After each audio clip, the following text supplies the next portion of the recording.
Merci et bon sabbat à tout le monde.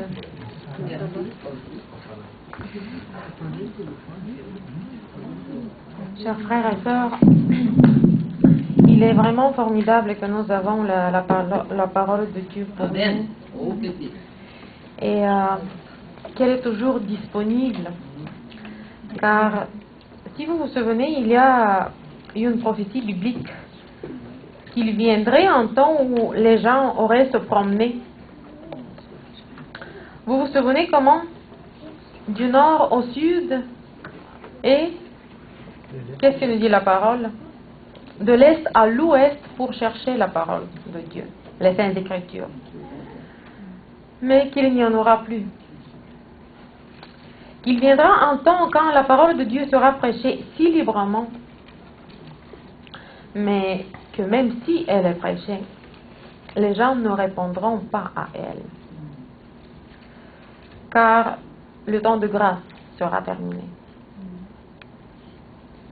Et c'est une prophétie très respectable. Mais maintenant, nous avons encore de la grâce. Nous décidons et allons à l'église. Il y a un culte. Il y a une Bible. Il y a quelqu'un qui peut nous expliquer quelque chose de la parole de Dieu. Nous pouvons prier à Dieu librement, en toute liberté. On a la liberté religieuse encore. Et c'est vraiment un moment merveilleux. Peu importe combien il est difficile des fois, comment parfois la vie grince avec ses temps. Cependant, c'est un temps béni. Parce que nous sommes venus ici encore une fois, parce que nous sommes venus ici pour chercher et pour entendre sa parole. Et je tiens à vous assurer que Dieu a quelque chose de très spécial ce matin pour partager avec nous. Quelque chose de très encourageant et très approprié.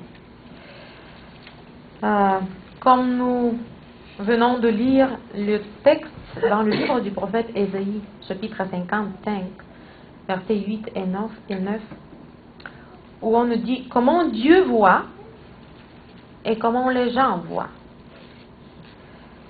Ce que pense Dieu et ce que les gens pensent. Quelles sont les possibilités de Dieu et quelles sont les possibilités de l'homme? Mes pensées, dit Dieu, ne sont pas comme vos pensées. Vos voix ne sont pas mes voix. Pour autant que les cieux sont plus élevés que la terre, autant mes voix sont élevées que vos voix et mes pensées sont au-dessus de vos pensées. Si nous faisons une comparaison entre la vision de Dieu et la vision humaine, le regard de Dieu et le regard humain, je ne parle pas au sens physique, ok, dans le sens spirituel. Alors nous allons conclure que l'homme est toujours myope. Dans le meilleur des cas, il peut voir un pied devant son nez. Dans le meilleur des cas, il peut voir une coude de distance. Mais après le virage, il ne sait pas ce qui se passe dans la vie. Les estimations des gens sont donc très limitées. Surtout lorsqu'on essaye d'estimer les autres. Ma question est, est-ce qu'il vous est déjà arrivé de faire cela? D'essayer d'estimer, de juger les autres, de les évaluer? Oui ou non? Ok, silence. Tandis que nous voyons seulement un pied devant notre nez. Je pense qu'il nous est arrivé à tout le monde cela.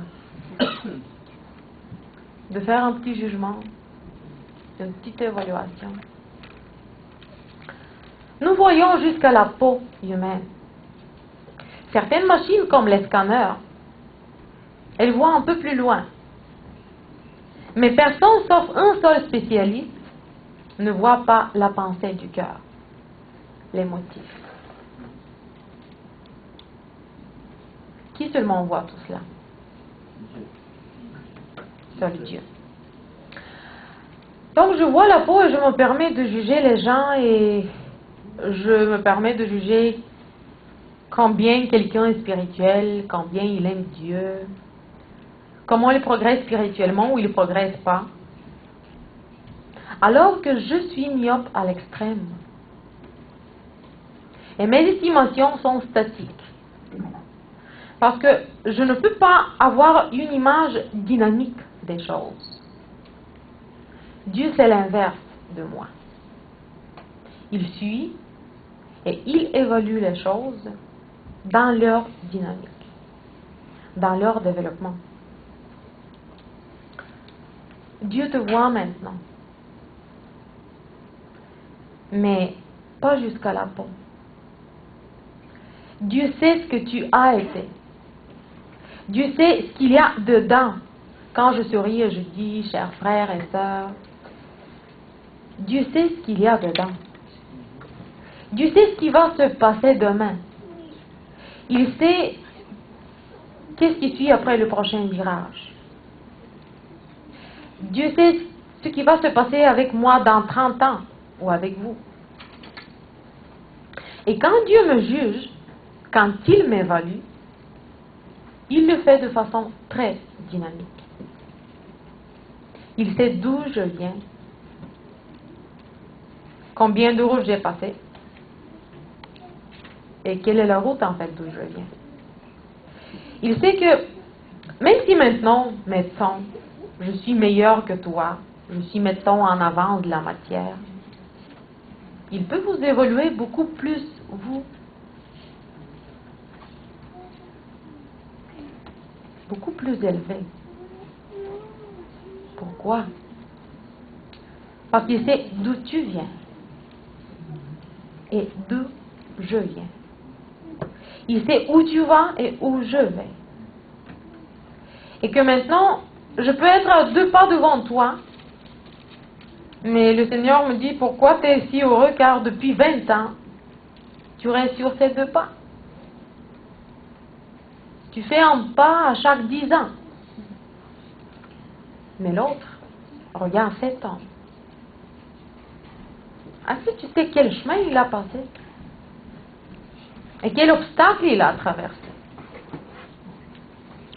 Alors, renonce à ce passe-temps de juger les gens. Le seul qui voit plus loin, le seul qui voit et c'est tout, ce n'est pas toi, et ce n'est pas l'ancien de l'Église, et ce ne sont pas tes chers frères et sœurs de l'Église, mais juste moi, dit le Seigneur. L'évaluation par conséquent, lorsqu'on commence à juger une personne, elle est en dépendance étroite avec la capacité de l'individu à évaluer les autres. Et nous avons déjà établi quelles sont nos capacités. En outre, notre jugement dépend de nos critères moraux. De cela, quel est mon système de valeurs pour évaluer quelqu'un? Pour certains, tout est permis. Il n'y a pas de règle du jeu.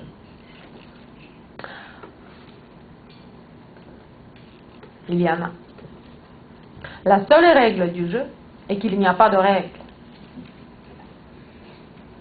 Et puis pour un tel, est-ce qu'il y a du juste ou d'injuste? Est-ce qu'il y a d'honorable ou de sournois? Non. Aucune telle chose. Il possède un système de valeurs différent. Il a d'autres critères moraux. Troisièmement, l'évaluation du juge dépend aussi de la relation de l'évaluateur avec celui qui sera évalué. Exemple. Je ne vais pas parler juste moi, je vais vous poser des questions puis on va interchanger. Comment évaluez-vous vos très chers enfants. Leurs erreurs, je veux dire. Est-ce que vous les avez évaluées comme les erreurs des autres?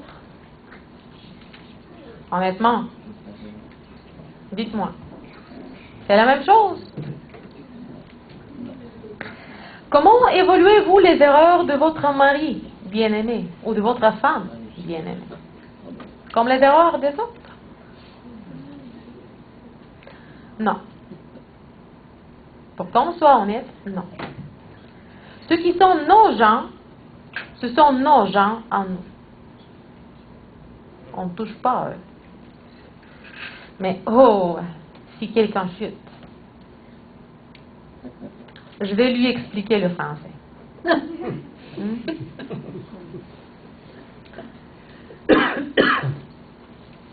Mais mes gens sont mes gens en moi. Personne ne les touche. Donc, tout dépend de mes relations. Eh bien, si c'est tellement compliqué, nous allons poser la prochaine question et la plus difficile. D'accord, les autres, nous ne pouvons pas juger. Mais pouvons-nous nous juger? Allons laisser les autres en paix. Malgré que nous ne les laissons jamais en paix, mais la Bible nous dit: faites affaire avec vous-même. Occupez-vous de vous-même. Vérifiez comment vous vous tenez devant Dieu. Testez-vous vous-même.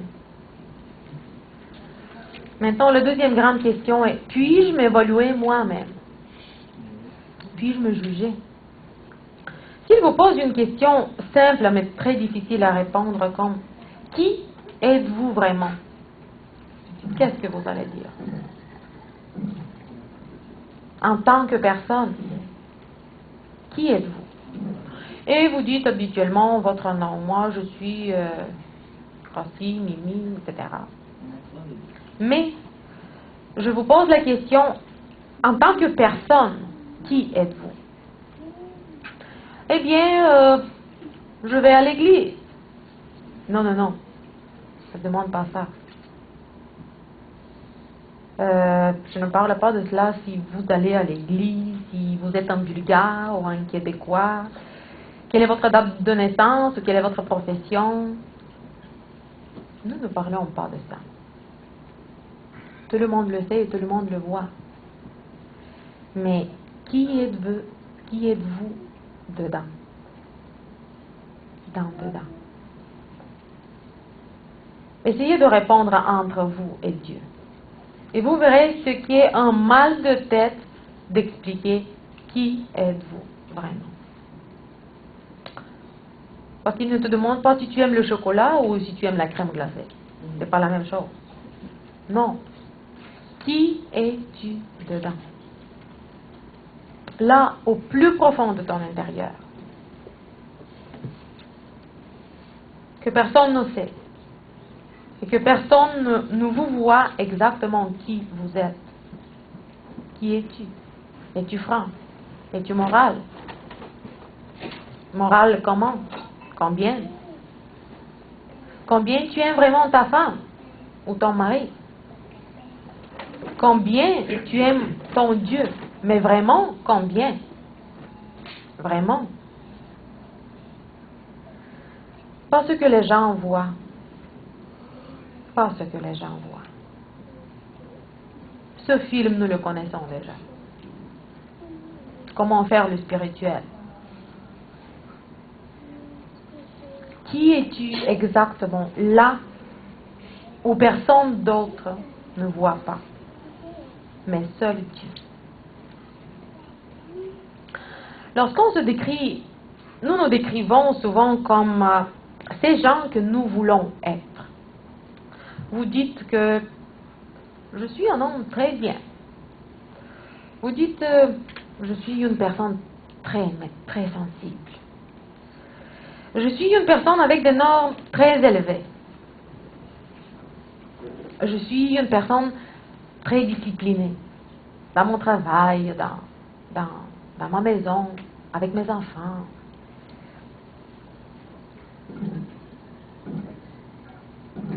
Non pas parce que je suis, mais parce que je voulais, je veux l'être.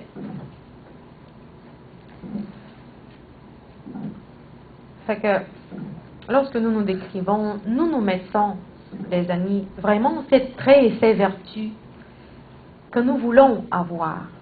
Souvent c'est comme ça. Mais nous ne les avons pas acquis. Peut-être il y a des exceptions, je ne sais pas. Je dis en principe. Une autre fois, lorsque nous nous évaluons, on va à l'autre extrême de la pendule. Vous savez, l'être humain est comme ça, ou très bien, ou très mauvais, ou très mal. Parfois, quand les choses vont mal, et quand je me sens accablée, très coupable, pliée sous le joug de ma conscience qui me tourmente, alors, quelle estimation je me mets? Je me dis, je ne sers à rien. De moi, il ne va rien devenir. Je frotte mes semelles. Combien d'années je vais à l'église et je fais encore les mêmes erreurs. Je crie encore à ma femme. Et ces pensées qui viennent dans la tête, que je ne peux pas sortir. Je parle que j'aime les gens. Mais encore je pense à celui-ci ou à celui-là. Quelque chose de pas si bon. Je suis faux, vous vous dites. Menteur. De l'extérieur à l'intérieur, partout. Et en fait, ça ce n'est pas de christianisme, et ce n'est pas de la vie spirituelle. Je ne suis pas de l'église de Dieu, et je ne suis pas du peuple de Dieu. Et je suis un faux, artificiel, peint.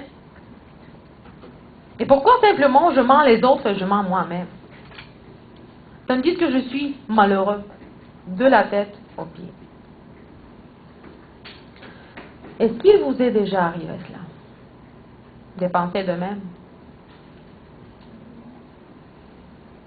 Autrement dit, lorsque nous nous jugeons nous-mêmes, le plus souvent, ça va être soit des compliments extrêmes, à quel point nous sommes grands, et à quel point nous sommes en bonne forme,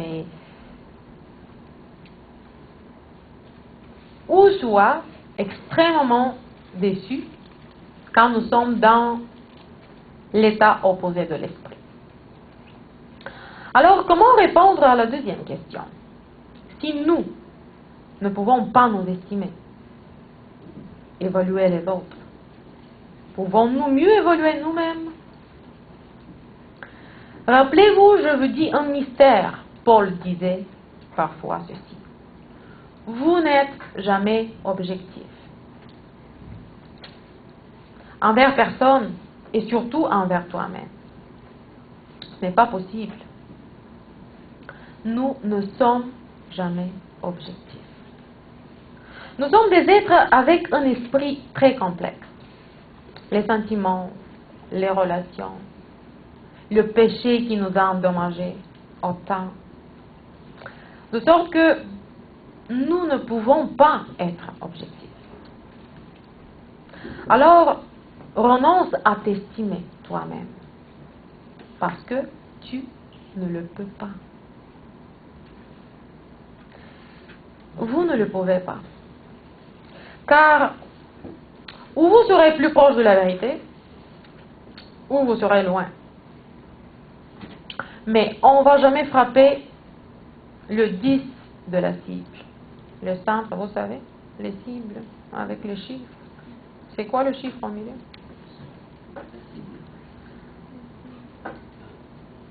On ne peut pas. On ne peut pas viser ça. Mais pour savoir exactement qui nous sommes, qu'allons-nous faire alors? Je ne peux pas donner mon évaluation. Mais qui donc? Je vais demander les autres. Oh non. Les autres personnes ont également une très mauvaise idée de cela qui vous êtes. Pourquoi? Parce que les gens sont divisés en 3 groupes, en 3 catégories. Certains sont indifférents à nous. Pourquoi? Simplement, ils ne nous connaissent pas. Par exemple, les gens qui sont ici maintenant, qui passent sur le boulevard, le trafic, est-ce qu'ils nous connaissent? Non. Est-ce qu'ils ont des sentiments envers nous? Non. Nous, est-ce que nous avons des sentiments envers eux? Pourquoi? Parce qu'on ne les connaît pas. Les autres qui nous connaissent se divisent en deux. Ou ils nous aiment, ou ils ne nous aiment pas. Ceux qui nous aiment, ils nous font des compliments que nous aimons beaucoup. Les autres qui ne nous aiment pas, ils n'approuvent pas nos actions. Et ils nous travaillent en nous rabotant. Vous savez c'est quoi le rabotage? Couper. De tous les côtés, tout ce qu'il n'aime pas. Non, ça c'est un défaut, ça c'est un défaut. Il faut que tu enlèves ça, il faut que tu enlèves ça. Des fois, plus quelqu'un nous parle comme ça nous fait quoi à l'esprit? On commence à se rabaisser. Pour savoir qui nous sommes vraiment, nous avons besoin de faire une introspection honnête pour nous-mêmes. Mais qui sera celui qui va nous analyser? Vu que je ne suis pas en mesure de faire une analyse de moi, ni les autres pour moi. Ensuite, nous avons besoin d'un diagnostic de quelqu'un qui ne voit pas jusqu'à la peau, ou qui ne voit pas seulement les choses visibles, uniquement dans les rayons X, comme les radiographies des reins ou d'autres organes. Il ne voit pas jusqu'à les organes, mais qui peut tout voir, et vous savez très bien qui il est. Nous avons donc besoin d'un diagnostic du Tout-Puissant, de l'Omniscient, de celui qui sait tout de nous. Par conséquent, la seule façon de connaître la vérité pour nous est de créer et de développer des relations plus profondes avec lui. Pas juste aller se faire examiner comme on va chez un médecin ordinaire, mais de développer des relations vraiment profondes et durables avec lui, en lui permettant à tout moment, quand il décide de mettre mon diagnostic, de me donner mon traitement, le traitement institué, et mon travail unique sera quoi? Qu'est-ce qu'il faut que je fasse? De faire et de garder sa prescription pour devenir ce qu'il attend de moi. À travers les expériences de régénération et de sanctification pour lesquelles la Bible nous parle autant, l'Esprit Saint nous apporte vraiment à l'image que nous avons vraiment besoin de représenter. Et les relations se développent avec une... Comment? Comment vous développez des relations avec quelqu'un? En échangeant. En échangeant, en communiquant, avec une communication intensive. Pas juste bonjour, au revoir. Parce que vous ne le connaissez pas encore, cette personne, si on fait juste ça. Des relations avec lui, celui en haut. On ne peut pas développer d'une autre manière que par une communication vraiment très très intense. Amen. Chers frères et sœurs, n'oubliez pas une chose. Il n'est pas si important ce que vous pensez de vous-même. Il n'est pas si important ce que les autres gens pensent pour vous. Les gens ne sont pas toujours obligés de vous aimer et de vous applaudir. Ils ne sont pas obligés d'aimer tout ce que vous faites ou tout ce que vous êtes. N'oubliez pas que la majorité des gens à l'époque, ils n'ont pas aimé même qui? Même Jésus. Celui qui est le parfait. Pourquoi moi ou toi? Mais pour nous, en tant que croyants, en tant que gens qui veulent ouvrir leur cœur complètement pour leur Créateur, et celui qui sait et voit tout. L'opinion de qui est le plus important pour nous? L'opinion de Dieu pour nous. Voilà pourquoi ce matin je parle de la façon dont je parais aux yeux de Dieu. Le but ultime de Dieu avec l'homme est incroyable, et ça nous pouvons le voir en 1 Timothée, chapitre 2, versets 3 et 4, où il nous est dit: cela est bon et agréable devant Dieu notre Sauveur, qui veut que tous les hommes soient sauvés. S'il vous plaît, combien d'hommes? Tous. Tous. Il veut sauver tous les hommes et parviennent à la connaissance de la vérité. Quel est le plan de Dieu? Le maximum. Pour sauver tous les hommes. Oui, Mimi, sans exception. Nous ne parlerons pas pour cela si c'est possible ou pas possible, parce que, vous savez, Dieu a créé les hommes libres, avec un choix libre. Et ça va être eux qui vont choisir d'accepter ou de ne pas accepter ce que Dieu offre. Mais ce texte nous montre que personne d'autre, et je souligne cette phrase, personne d'autre ne croit autant en toi que Dieu lui-même. Une bonne nouvelle, hein? Nous, parfois, quand nous voulons réchauffer le cœur de quelqu'un, qu'est-ce que nous disons? Je crois en toi. Je sais que tu peux. Je sais que tu es capable d'accomplir cette tâche. Que tu es une personne très forte, formidable. Je veux que tu saches que peu importe ce qui t'arrivera, je serai à tes côtés. C'est ça ce que nous disons. Je serai toujours à tes côtés. Allons donc. C'est une bonne intention, mais est-ce vrai?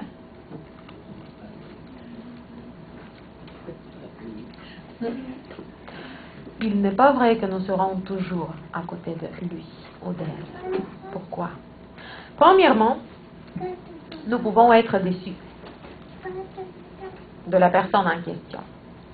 Deuxièmement, on ne sait même pas si un jour nous serons parmi les vivants pour dire toujours je serai à tes côtés. Mais de cette façon, nous voulons dire quoi?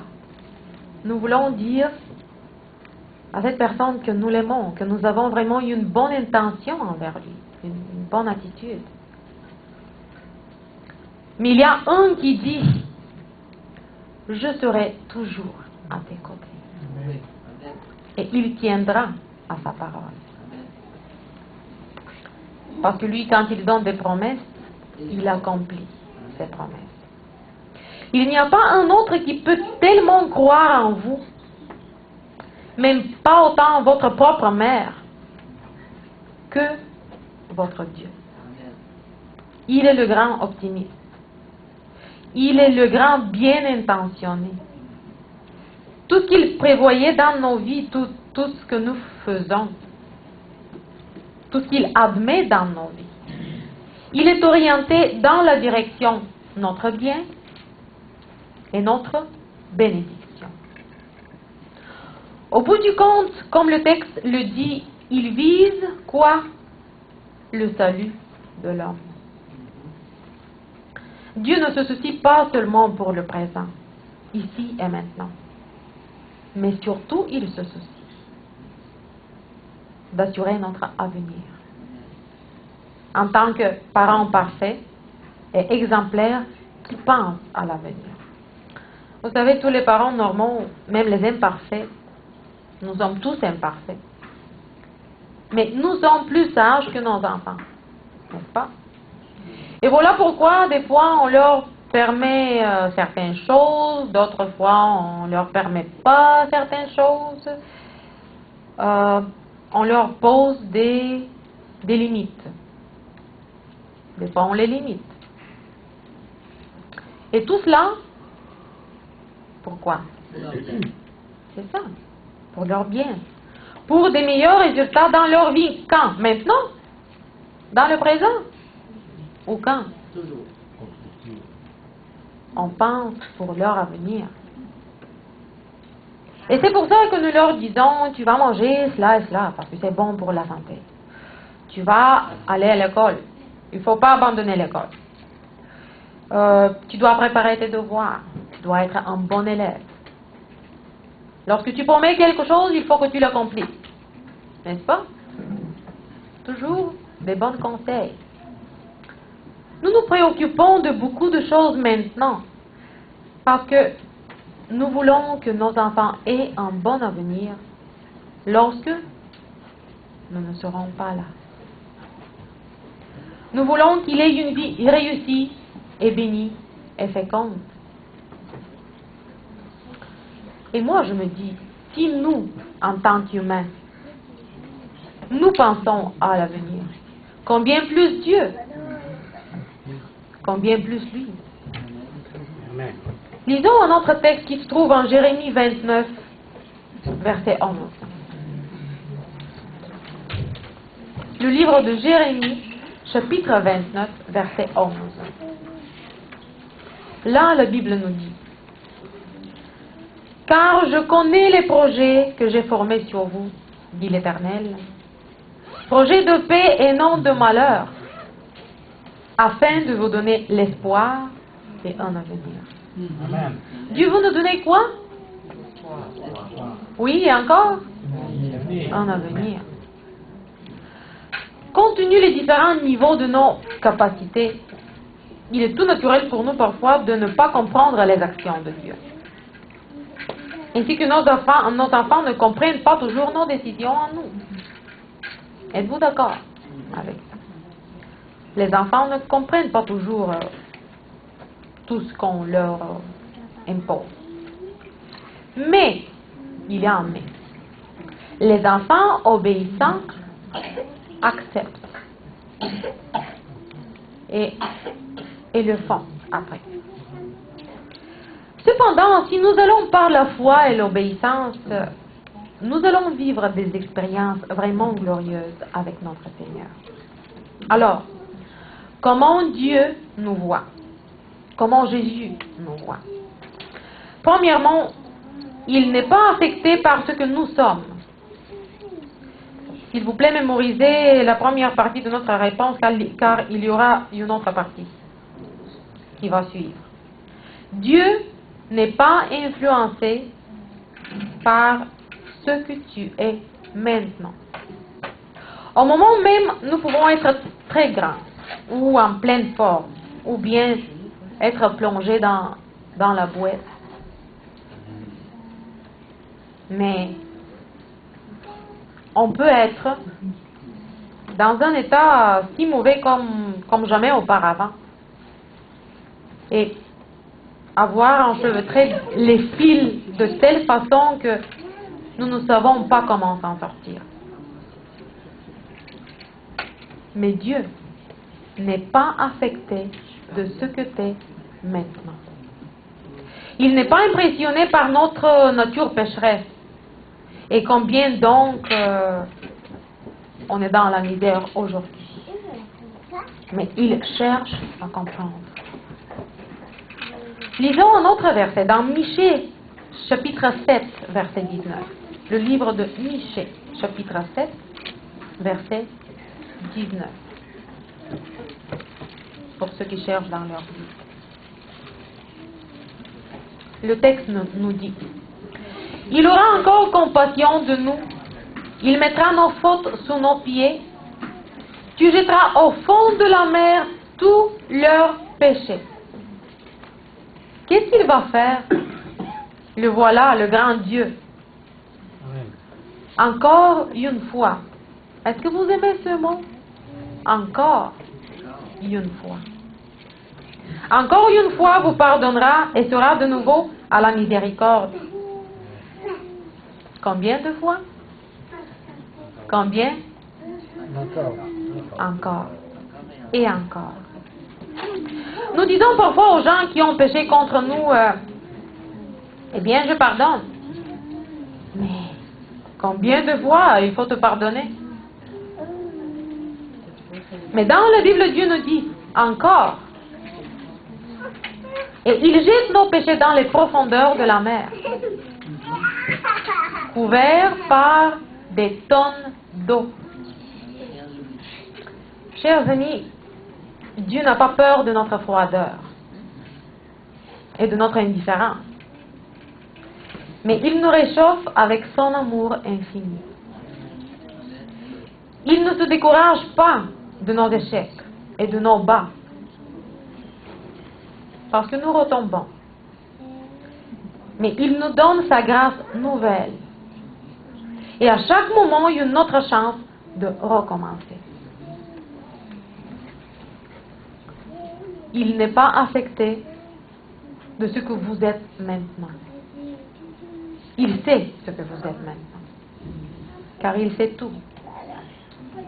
Mais ce n'est pas intéressant.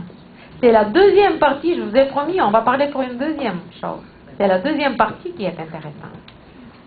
Avant de passer à la deuxième partie, rappelons-nous une parabole incroyable qui se trouve au Luc, chapitre 13, versets 6 à 9.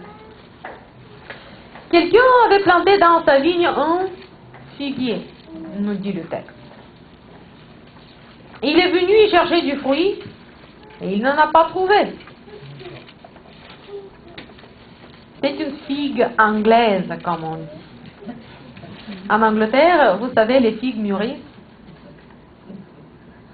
mais elles restent vertes. Parce qu'ils mûrissent, en fait, ils ne peuvent pas mûrir. Ils restent des petits comme ça. Puis tu te demandes, est-ce que c'est une figue ou c'est un bleuet? Mais celle-là, elle n'a pas de fruits, nous dit le texte. Et il dit au vigneron, le texte continue, voilà 3 ans que je viens chercher du fruit à ce figuier, mais j'en trouve pas. Je n'ai pas trouvé. En d'autres termes, il dit, j'ai attendu le temps technologique que l'arbre se développe. Il a été planté. Le temps technologique pour qu'il se développe est fini. Combien de temps devrais-je attendre encore?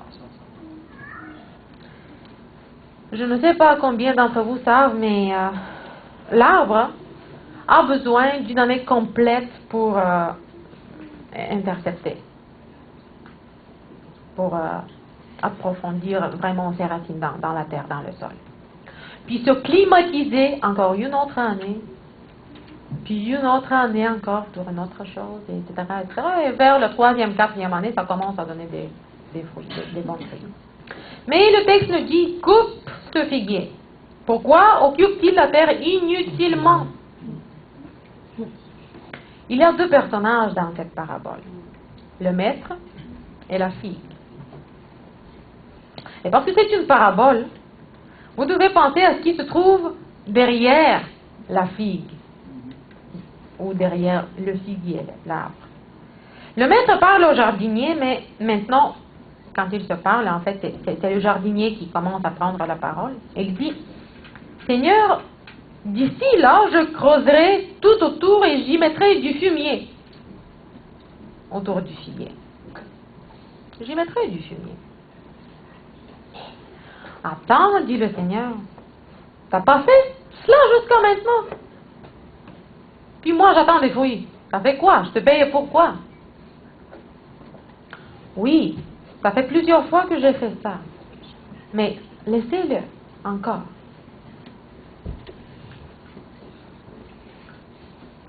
Il nous pardonnera de nouveau, dit Michel. Amen. Laissez le figuier encore une fois, et si alors il ne porte pas de fruits, je vais aller chercher la hache après. Ok? Si le figuier ne porte pas de fruits, promis, je vais chercher la hache. Ça va être coupé. Les amis, c'est une parabole criminelle. C'est une parabole grave. Elle est d'une fin ouverte. Parce que Jésus ne nous dit pas quoi? L'année prochaine, si la figue a donné ou non des fruits. On ne sait pas. On ne sait pas le résultat de la parabole. Il y aura deux types de personnes. Certains qui vont apprécier la grâce de Dieu, qui bénéficieront des opportunités que Dieu leur donne et qui vont produire des fruits qui fructifieront. Voulez-vous qu'on soit de cette catégorie de gens? Amen. D'autres périront. Ils épuiseront la terre pour une autre année, mais la hache viendra et ils ne vont pas s'échapper. Si vous êtes actuellement une figue stérile, et si vous êtes actuellement dans une période de crise, et si cette conversation s'exécute pour vous-même et pour moi, et Dieu dit, apporte la hache.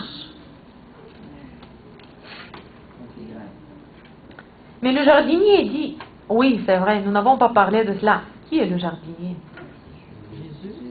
Qui est celui à qui lui vient toujours à cœur de dire, attends un peu, qui intercède pour nous?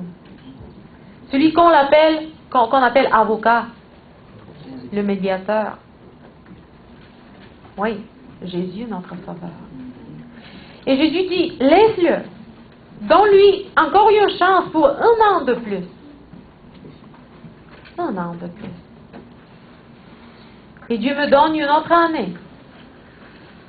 Mais la question la plus terrifiante est, si cette conversation entre le propriétaire et le jardinier ne se fait pas aujourd'hui,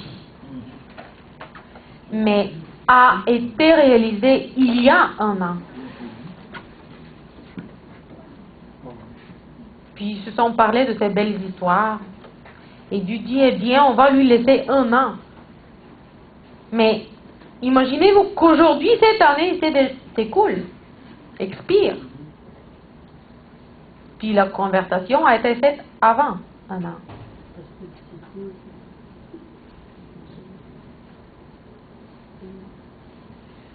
Tandis que moi, je continue à jouer à mon jeu préféré, à mon passe-temps, à faire du chrétien, à faire du spirituel. Alors aujourd'hui, le jardinier doit sortir le cellulaire pour envoyer un SMS, un message au Seigneur en lui disant, ok, parce que le maître demande, qu'est-il arrivé à ce figuier? Qu'est-il arrivé?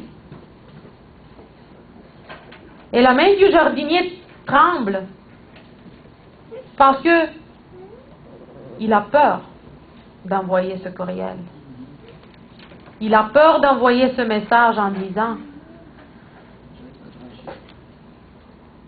qu'il ne trouve pas encore de fruits sur cet arbre. Et il n'a jamais eu de fruits sur ce figuier.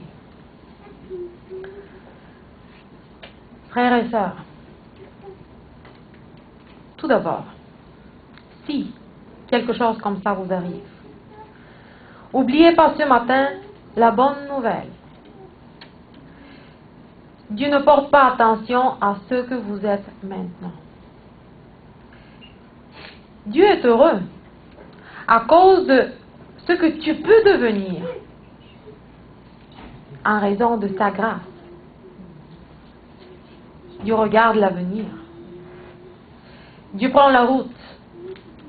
Il y a beaucoup d'histoires touchantes quand, vous savez, des gens nobles qui accueillent les enfants de la rue ou qui ont trouvé sous un pont.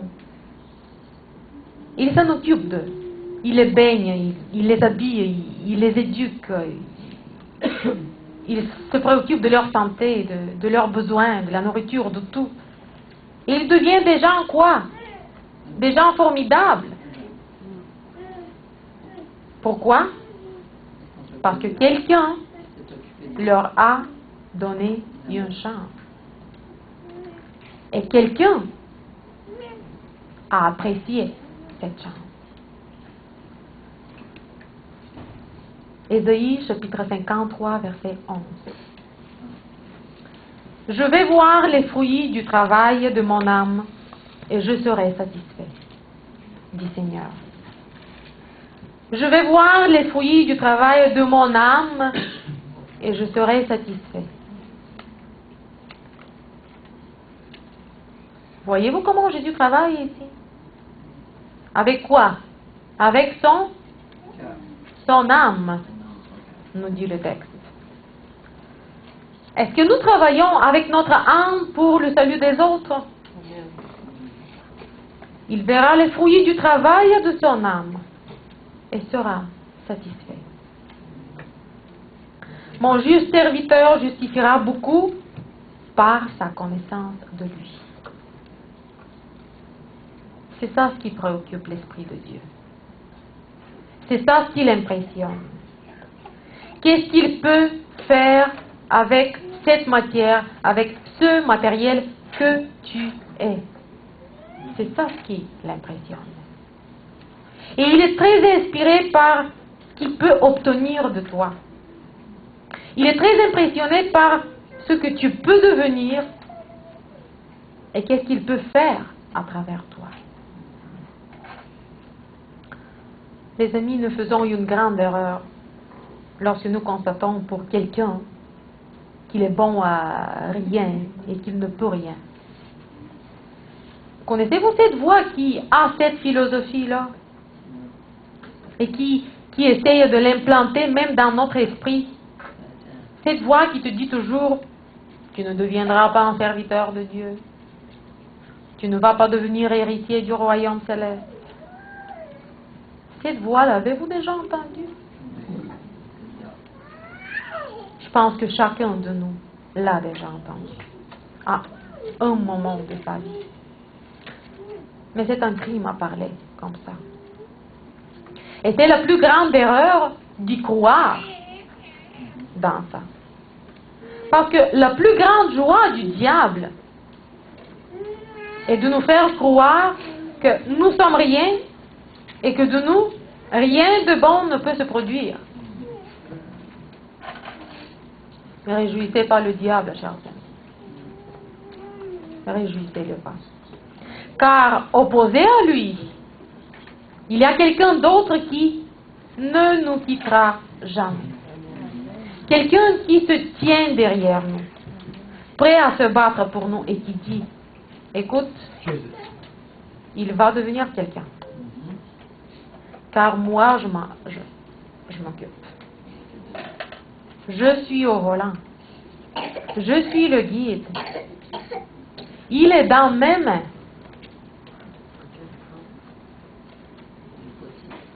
Alors, qui suis-je vraiment? Il y a une voix grasse, si je peux dire comme ça, qui me dit toujours en tout temps qu'il ne se passera rien de moi. D'autre côté, Dieu me dit qu'il a des attentes élevées de moi. Qui suis-je? Je suis un enfant de Dieu. Mais c'est à moi de décider. C'est à moi de décider. Si je vais me développer à l'image de Dieu, ou bien, quoi? Je vais me détruire. Je suis un héritier du royaume de Dieu, selon les Écritures. Quand on lit la Bible, c'est ça ce qu'on voit. Mais c'est à moi de décider d'y aller ou de ne jamais mettre le pied dans ce royaume. Je suis une personne unique, avec des talents exceptionnels. Non, pas moi, je parle de vous. Vous êtes une personne unique, avec des talents exceptionnels. Et vous devez le croire. Amen. Et c'est à vous de décider ce que vous ferez avec vos talents. Amen. Vous êtes des hommes et des femmes avec d'énormes attentes de la vie. Et c'est normal, avoir des grandes attentes de la vie, c'est normal. Mais Dieu nous a donné aussi des ressources pour atteindre ces attentes. Nous sommes des gens de défis dans nos vies, qui ont des défis, qui ont des obstacles, qui ont des entraves. Mais Dieu nous a donné la possibilité de quoi? De les surmonter. Nous avons tous des défauts à cause du péché. Mais nous avons le pouvoir de Dieu qui est à notre disposition. Alors, qui êtes-vous, mes frères et sœurs? La question est, vous êtes ce que vous allez permettre ou à Dieu ou à l'ennemi de faire de vous.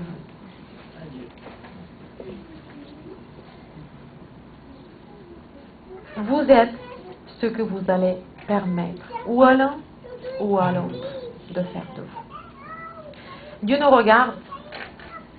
Il veut nous voir mûrir en tant que chrétiens, en reflétant la puissance et la gloire de son caractère. Vous savez, l'amour est aveugle pour le mal et voyant pour le bien. Aux amis que nous aimons, nous ne voyons pas beaucoup leurs défauts. Hein. Jésus nous considère comme des amis. Il ne veut pas voir nos défauts. Pas parce qu'il ne les voit pas. Il les voit très bien. Il voit tout. Il voit dans le cœur. Mais il veut voir ce que nous pouvons devenir, ce que nous pouvons être avec lui.